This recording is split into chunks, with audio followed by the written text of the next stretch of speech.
the 50s, 60s, and early 70s were not a good time for municipal systems in Ohio and across the nation. In the 50s, there were 130 plus or minus a few municipal electric systems in the state of Ohio.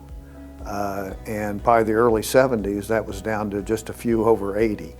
And those systems were purchased, sold out to the larger utilities. They didn't have the reliability because the big utilities would not interconnect with them unless they either sold or forfeited their plants and agreed to become full requirements customers of those utilities. That sort of gave rise to joint action because the municipalities really had to either litigate, negotiate, claw, scratch any way they could to stay alive at that point in time.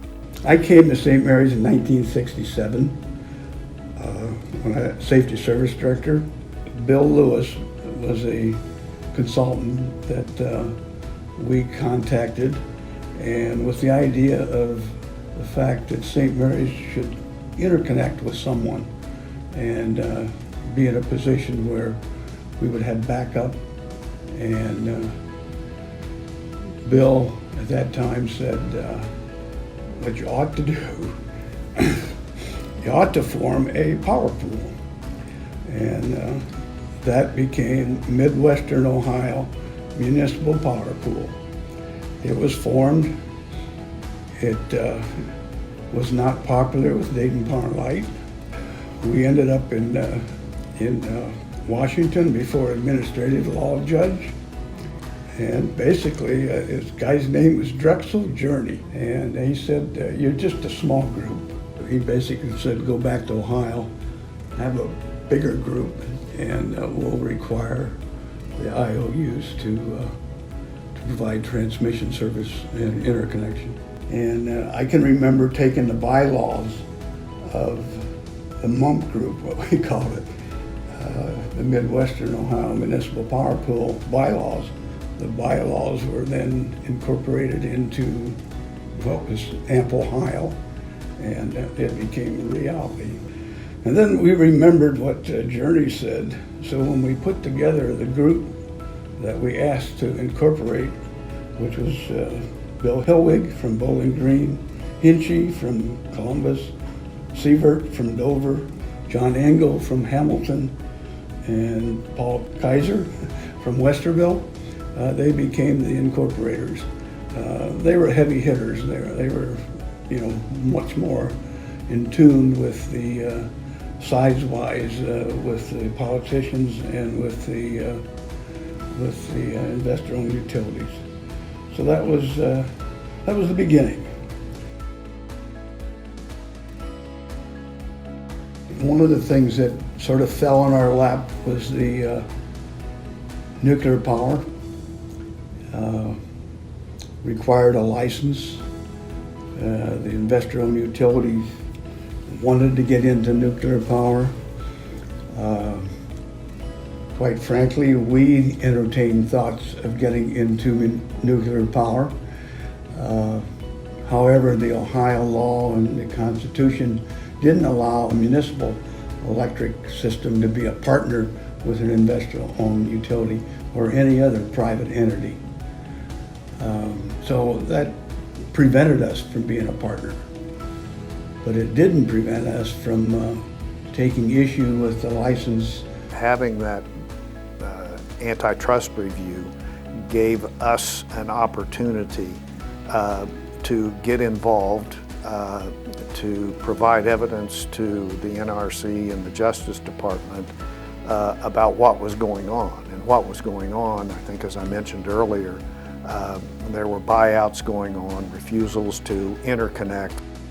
The Justice Department sided with the municipals here in Ohio and ordered as a condition of the nuclear license being issued to them, that they would in effect cease and desist that, provide interconnections on a reasonable basis, provide transmission on a reasonable basis to municipalities, not require that if you do hook up with their transmission system, you had to be a full requirements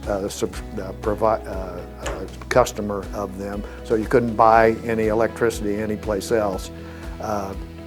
So that was a huge win that affected the communities that were in the service territories and transmission territories of those three utilities. We became an entity that had to be reckoned with. OMEA and Ohio had to be reckoned with because they wanted to go forward with those nuclear plants, and they needed our blessing, if you will. AEP, I think in '69, filed at the Securities and Exchange Commission for authority to acquire the Columbus and Southern Ohio Electric Company, which was headquartered here. As that advanced, the city of Columbus and some other municipalities that were interconnected with Ohio Power got involved. AEP agreed that they would interconnect with municipal systems in the state of Ohio and provide transmission service to municipals in the state of Ohio. In those mergers, we obtained some additional credits, if you will, on our power supply agreements, and one of those was a buy-through provision, which meant that if we could go out and find another source and get it on the grid, they would allow it to be delivered through their system to us, to one of our members. And that was called a buy-through. That was important. Ken spearheaded that, and I was fortunate enough to be by his side on a lot of that as we battled with AEP about what that '74 agreement meant and how we could expand that from just the cities that had generation to all of our communities. Looking at the two organizations, the boards decided that, okay, let's split what is going on with the OMEA taking the lead in trade association kinds of things and legislative work and lobbying. And let's have the utility directors and engineers and people that know what they're doing with regard to power supply and that let them be the AMP board. That ended up, again, in my view, to be a key factor in the success of both AMP as an organization and OMEA as an organization to be effective at doing their jobs because they know how to do it. The big event was joint action financing. That wasn't a given. Wall Street basically said that we couldn't do that. You couldn't do a joint financing. It had to be done individually by municipalities. It was Tom Lubers from Cincinnati had a different approach, and he said that county commissioners go together to buy insurance. There's no reason why municipals can't go together and have power supply purchases or build something. And he turned out to be right. We had to go to court and get our bonds validated, basically saying that it was legal to do so. No one opposed it, no one showed up, and the judge said, you are validated to move forward with the financing.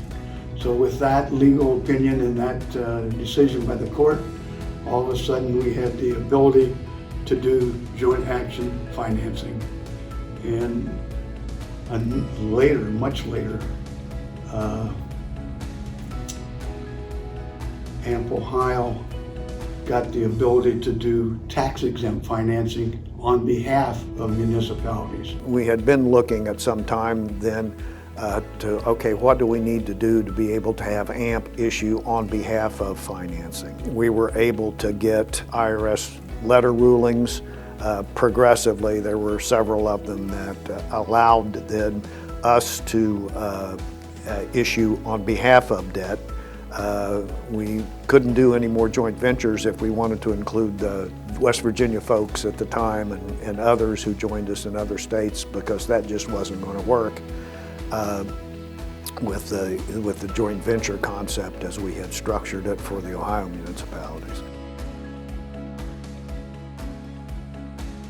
Climate change is becoming top of mind for a lot of people, especially younger people.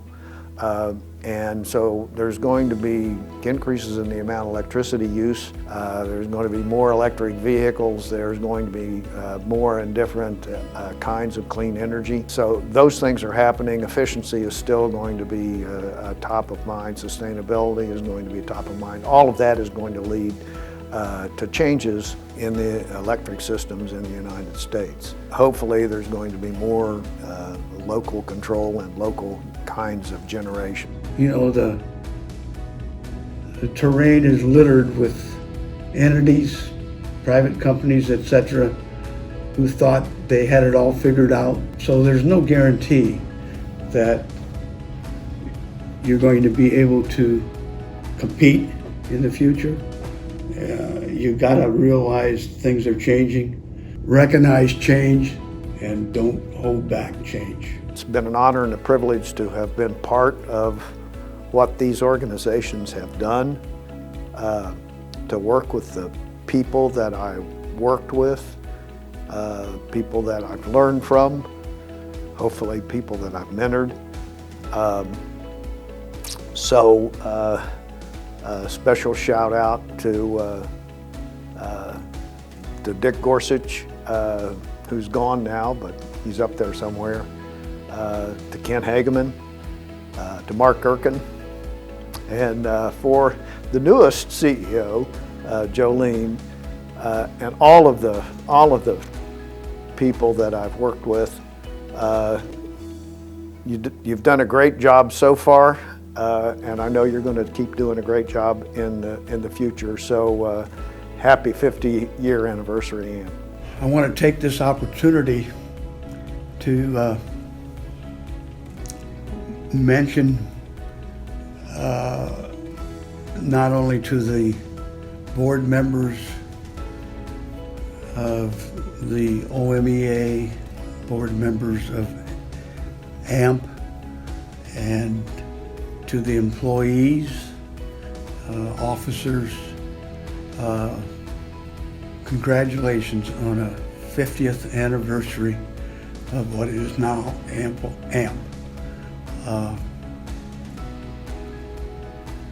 You have a lot to be proud of, and just keep up the good work.